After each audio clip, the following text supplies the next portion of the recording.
Уважаемые коллеги, dear friends, welcome again.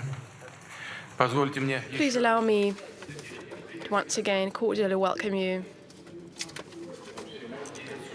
I hope that you enjoyed yesterday's evening. We wanted to show to you the performance by our dancing and singing teams, the soul and spirit of Russia, of Russian nation and people. And it seemed to me that at the end of that evening, with so much talent, our performing artists have expressed respect for culture and traditions of Africa. Today, we are to hold several sessions. If you allow me, ladies and gentlemen, I would like to begin my statement. I would like to address the President of Egypt, first and foremost, and all respected heads of governments and states, heads of executive bodies of regional organizations. I welcome all of you at the Russia-Africa Summit in Sochi, dedicated to cooperation between Russia and Africa. Gathered here today are representatives of all 54 African countries and leading regional organizations. It is truly the first meeting of such scale which convincingly demonstrates our mutual willingness to develop ties in all areas and strengthen our multifaceted partnership. I would like to say at the outset that the great role in organizing the Russia-Africa Summit has been played by President of Egypt. That is why I addressed him first. He is acting chairperson of the African Union, and he's been together with us during all the preparation for this summit. Our Egyptian partners assisted us in solving issues that related to organizing the meetings here at this summit. And today, it is my great honor to co-chair this meeting together with Mr. Sisi. Dear friends, Russia and Africa are tied with traditionally friendly relationship.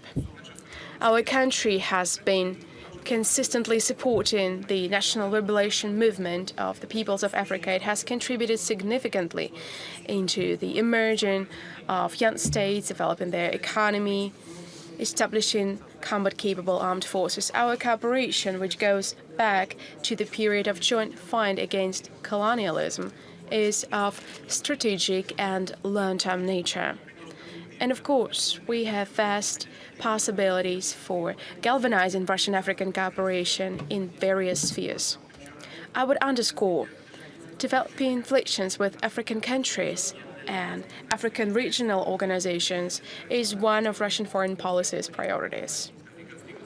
African countries are steadily gaining political and economic weight, establishing themselves as one of important pillars of the multipolar global order, becoming active participants of decision-making of the global community on key issues of regional and global agenda. On many of those issues, our positions are close or the same, which lays down the favorable foundation for constructive cooperation within the UN and other international organizations. We will, of course, continue our regular consultations at the venue of the UN General Assembly.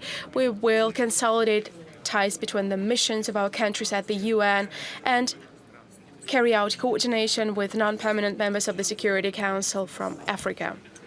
This will enable us to multiply our efforts in ensuring common and indivisible security, building a more just model of the modern world. We are grateful to our African partners for supporting priority resolutions, which are resolution on fight against glorification of Nazism, on no first placement of weapons in outer space, on confidence-building measures in outer space, on international information security. As a permanent member of the UN Security Council, Russia intends to continue to be an active participant of strategic line of international community and practical measures in terms of strengthening peace and stability in Africa and ensuring regional security. We are in favor of enhancing the role of African states in settling local conflicts. At the same time, we always follow the principle African solutions to African problems. That is just what we discussed yesterday with our colleagues. We believe it is correct that the Africans pose the question of financial assistance to their peacekeeping efforts at the expense of assessed contributions to the UN budget. We're concerned about the fact the situation in many African regions remains unfortunately unstable. Inter-ethnic conflicts have not been settled. There are acute political, social, and economic crises in place. The development of the African continent is impeded by terrorism, the spread of extremist ideology, transnational crime, and piracy. Many countries face the consequences of the so-called Arab Spring, which resulted in destabilization of the situation in the whole region of northern Africa. It is in this region, as well as in the Sahara-Sahel area, near the Chad Lake and in the African Horn, that numerous terrorist organizations are active, including the Islamic State, Al-Qaeda, Boko Haram, and Al-Shabaab. In this regard, we believe it's important to step up our joint efforts in combating terrorism and extremism. We plan to revitalize ties between our law enforcement agencies and security agencies of the Russian Federation and African countries, as well as to coordinate efforts and exchange relevant information. We intend to continue training military personnel and law enforcement personnel from Africa at Russian specialized educational institutions. At the current moment, there are military from 20 African countries studying at universities of the Ministry of Defense of Russia in order to improve combat capability of national armed forces of Africa. We cooperate on military and military technical issues. Russia has signed agreements on military and technical cooperation with more than 30 countries, to which we supply a wide range of armaments and equipment, and some of them for free. African partners are active participants of military and technical forums and exercises carried out by Russia, where they get to know the prospective armaments and military equipment. Last summer, during the 2019 Army International Games, we hosted 11 African countries, and the number of participants is growing. An important element of the system of relationship of Russia and African countries is trade, economic, and investment cooperation. In 2018, foreign trade between Russia and Africa amounted to more than $20 billion. Over the last 5 years, the trade volume has almost doubled. We see diversification of Russian export. Its structure is changing towards non-commodities. Russian companies have been quite successfully working in the region for a long time, mostly dealing with geological service and mineral resources extraction in energy, oil, and gas sectors. At the same time, steps are being made to establish cooperation in high tech. Many of those present here today participated in the Russia-Africa Economic Forum that was inaugurated yesterday, during which we've heard a lot of innovative ideas and proposals on how to develop Russian-African trade and economic cooperation. I would reiterate, an important area of our cooperation is training and education. There are now more than 17,000 students from Africa in our country, and the annual quota at Russian universities is almost 2,000 people. We will think about how we could increase that number.